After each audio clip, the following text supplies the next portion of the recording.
नमस्कार, आप सभी का स्वागत है इस योगा सीरीज के डे 2 पर, जहां हम करेंगे नीति क्रिया का अभ्यास। तो चलिए आगे बढ़ते हैं। नीति क्रिया के लिए हमें गुनगुना नमकीन जल चाहिए, जो शरीर के तापमान के बराबर गुनगुना हो। शरीर की स्थिति आप बैठकर या खड़े होकर भी कर सकते हैं। एक साफ सुथरा सॉफ्ट तौलिया भी ले लीजिए। गर्दन और कंधा थोड़ा आगे की ओर झुका हुआ और मुंह की स्थिति खुली हुई होनी चाहिए, क्योंकि आप नाक से सांस नहीं लेंगे। इस क्रिया के दौरान आप मुंह से सांस अंदर लेंगे। ये क्रिया दूसरी नासिका से भी दोहराएंगे और जब ये क्रिया हो जाए उसके बाद एक नासिका छिद्र को बंद करते हुए दूसरे से बचा हुआ पानी उसका बाहर छिड़केंगे, बाहर निकाल लेंगे कपालभाति के द्वारा।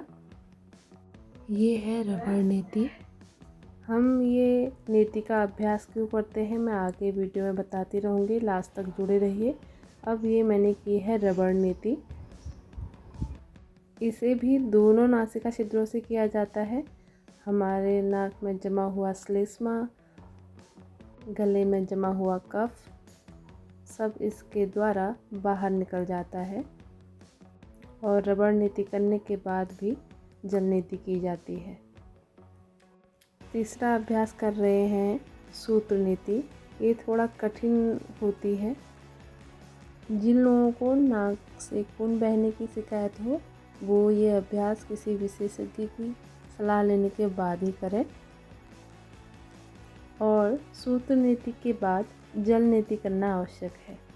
ये दिखने में थोड़ा कठिन लगती है बट बहुत फ़ायदेमंद रहती है।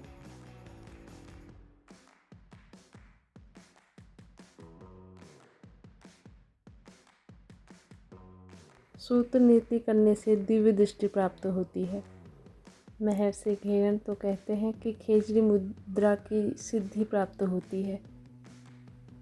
खेचरी मुद्रा एक ऐसी मुद्रा है जिससे योगी अपने संपूर्ण शरीर पर नियंत्रण प्राप्त कर लेता है। नीति करने के दौरान सावधानी क्या रखें?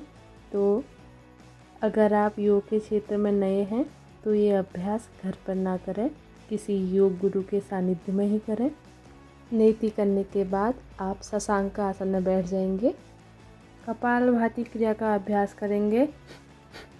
ये क्रिया करते हुए सारा बचा हुआ जल बाहर निकाल देंगे। ये निकालना बहुत ज़रूरी है। फिर मिलते हैं अगले अभ्यास में, तब तक के लिए नमस्कार।